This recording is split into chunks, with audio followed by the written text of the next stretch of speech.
ya kalau salah. Nah itu mungkin seperti apa sih Pak mungkin hasil kedepannya itu terkait hak asuh anak itu gimana Pak? Baik, yaitu kalau istilah dalam hukum acaranya itu kan desente ya. Sebenarnya itu termasuk terobosan hukum bahwa selama ini kadang-kadang kalau untuk hak asuh anak itu kan ada sebagian yang tidak perlu, ada yang sebagian perlu. Jadi kalau nama desente, pemeriksaan setempat itu biasanya kepada objek-objek yang sifatnya seperti tanah, kan kita rumah seperti itu ya. Nah ini ada semacam pengembangan penafsiran bahwa ketika majelis hakim juga memerlukan untuk seperti adanya gugatan hak asuh anak, karena kan nanti hak asuh anak itu kan juga harus dilihat bagaimana kalau anak di sini ya harus tahu lokasinya juga itu bukan suatu keharusan, tapi kalau majelis hakim menganggap perlu itu bagian dari pembuktian. Karena apa? Karena jangan sampai ketika ditetapkan hanya sifatnya normatif ya, kalau aturan seperti itu kemudian tidak tahu di lapangannya. Makanya kemarin majelis hakim memang sebelumnya kan di persidangan dimusyawarahkan dulu bahwa ini perlu enggak gitu ya. Itu yang ternyata majelis hakim menganggap perlu dalam rangkaian pembuktian berkaitan untuk menentukan hak asuh anak itu. Di samping itu juga ternyata para pihak juga apa istilahnya tuh mengharapkan kalau majelis hakim itu juga mau melihat ke lokasi. Dua belah pihak juga. Karena itu kan semua lokasi dilihat.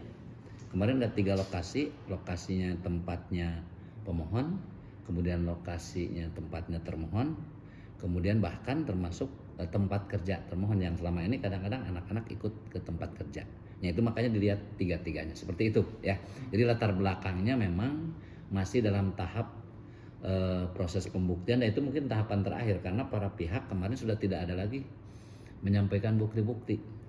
Ya jadi itulah sebagai tahap terakhir dalam proses pembuktian. Berarti itu permohonan dari Baim Wong yang menginginkan hak asuh anak. Dua pihak juga sama. Dua pihak juga hanya. Jadi sama. Jadi dua pihak tuh baik pemohon ataupun termohon apa istilahnya itu mempersilahkan supaya tahu bagaimana kondisinya gitu kan. Nah, di samping itu ya tentunya karena majelis hakim menganggap perlu. Ya kalau majelis hakim tidak perlu, tidak perlu lah gitu. Itu intinya. Ada sedikit ke siapa gitu udah kelihatan gitu dari kalau ini Bapak nggak boleh menyampaikan. Karena apa? Karena kan hari ini tahapannya nanti pokoknya jelas kalau udah putusan Bapak bisa menjelaskan udah pertimbangan hakim seperti apa. Kalau hari ini belum boleh. Hari ini tahapannya masih, hari ini kesimpulan. Jadi kesimpulan para pihak, kemudian nanti tanggal 16 itu adalah putusan majelis hakim. Jadi artinya kami belum boleh, karena nanti seperti apa kan tidak tahu ya hasil musyawarah majelis hakimnya. Pak, gitu ya. Pihak pengadilan mungkin mempertimbangkan nggak sih Pak bahwa sebenarnya itu diatur dalam undang-undang jika anak di bawah 12 tahun ya Pak, di bawah asuhan ibu. Jadi semuanya dipertimbangkan.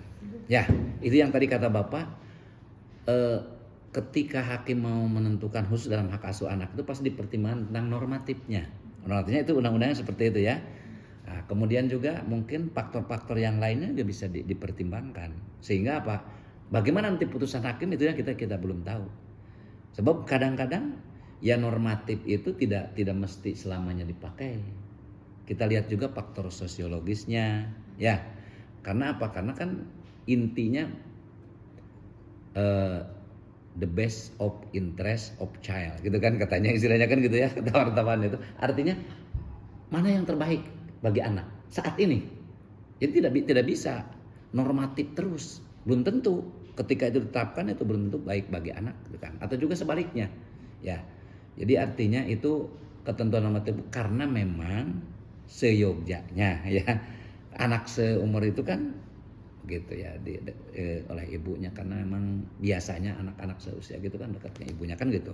Tapi kan itu kan kita nanti lihat gimana ya hasil dari putusan. Insya Allah ya nanti tanggal 16 itu kalau tidak ada perubahan gitu ya. Berarti yang anak-anak walaupun tinggal sama sekarang mungkin bapaknya itu belum tentu atas anak dan belum tentu, belum pasti bagaimana hasilnya seperti apa itu belum tahu. Bahkan apa namanya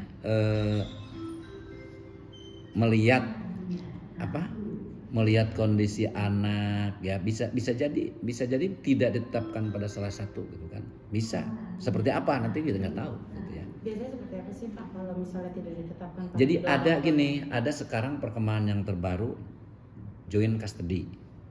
Artinya diasuh bersama-sama. Anak itu bebas mau dimanapun kan bisa seperti itu. Dan itu termasuk yang trendy sekarang itu. Artinya si ibu bapaknya dengan begitu leluasa dimanapun anak berada gitu ya, untuk bagaimana memberikan perhatian penuh pada anak, bisa seperti itu. Sekarang ada tiga pilihan, bisa dengan ibunya, bisa dengan bapaknya, bisa bersama-sama. Apalagi kalau joint custody itu benar-benar disepakati oleh mereka berdua, lebih hebat. Ya, mungkin ada kasus-kasus yang lain tuh ya. Ada yang seperti itu. Artinya kesepakatan itu dibuat oleh mereka sendiri, bukan oleh pengadilan. Ada yang seperti itu. Itu. Tapi ditetapkan oleh pengadilan tetap. Maksudnya kan ini kesepakatan tadi kan Ya, Bapak bilang betul. kalau misal ada yang Ya, melanggar, betul. apakah ada sanksinya seperti apa nih? Nah, itu yang paling bagus sebetulnya atas kesepakatan para pihak. Kesepakatan para pihak nanti ditetapkan di dalam putusan. Dengan kesepakatan itu yang ditetapkan dalam putusan, maka nanti siapa yang melanggar, nah contohnya siapa yang melanggarnya berarti kan bisa dijadikan alasan bagi untuk pencabutan hak. Kalau contohnya nih, ada kesepakatan ditetapkan di ibunya, kemudian ibunya itu melanggar kesepakatan, aturan disepakati, nanti bisa diambil alih oleh ayahnya. Bahkan dalam undang-undang dan peraturan Mahkamah Agung sekarang sudah ditentukan aturannya bahwa di dalam amar putusannya ketika menetapkan hak asuh anak itu kan ketika ditetapkan pada ibunya wajib memberikan hak akses ya seluas-luasnya kepada ayahnya untuk bisa bertemu dengan anak. Itu salah satu ketentuan untuk nanti bisa mencabut hak. Jadi kalau dia menyimpangi itu, dia bisa diambil alih oleh, tapi tentunya harus proses hukum lagi, pengajuan permohonan hak asuh anak. Begitu. Jadi itu betul, Mbak. Jadi ketika sudah ditetapkan pada salah satu pihak, ada tadi tambahan dalam putusan itu dengan memberikan hak akses. Kalau pihak yang memegang hak asuh anak itu tidak memberikan akses, mempersulit lah gitu kan, atau pokoknya segala macam, ada hal-hal lain mungkin yang dalam perjalanannya ketika pengasuhan anak itu diberikan kepadanya, itu bisa jadikan alasan seperti itu. Itu undang-undang sudah mengatur seperti itu. Bahkan juga sebelumnya kan banyak artis yang cerai di sini, harta gono gini dia sudah sepakat di luar pengadilan dan diputus di sini. Kalau untuk Mbak Paula ini apa ada dia juga kesepakatan harta gono gini di pengadilan? Kalau di persidangan belum diangkat ya, belum dimasukkan, belum dikumulasikan ya, digabungkan dengan permohonan cerai. Yang kumulasi itu adalah tentang hak asuh anak.